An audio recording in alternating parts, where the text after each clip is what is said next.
The Arab League Educational, Culture and Sciences Organization Alexo organized a meeting of top officials in Tunis to discuss the situation of children refugees who do not have access to education.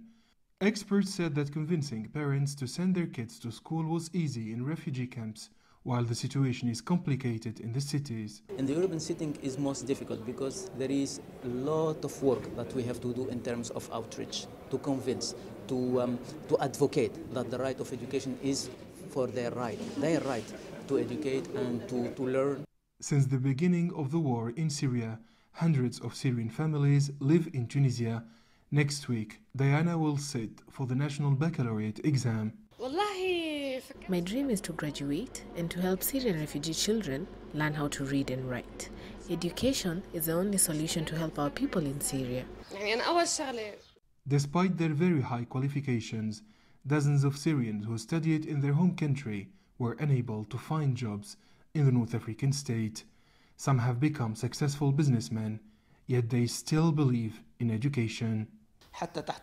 I hold a PhD in Arabic literature. I was not hired in Tunis, so I started my own business. It works very well. Now I encourage parents to send their kids to school. Education is sacred for Syrians. Integrating a primary school was a challenge for Zain. In 2012, he fled the war with his parents. Now at 11, Zain is a successful kid in a Tunisian public school. I lost many friends in the war. We moved to Tunis and the integration was difficult. I was not familiar with the dialect. Now I feel better. I study very hard. I'm aware that many children do not have this chance. The Association of the Syrian Community in Tunisia is a very active civil society organization.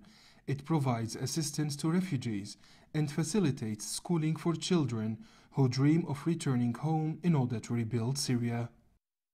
Thousands of unlucky Syrian refugees live in precarious conditions in the region.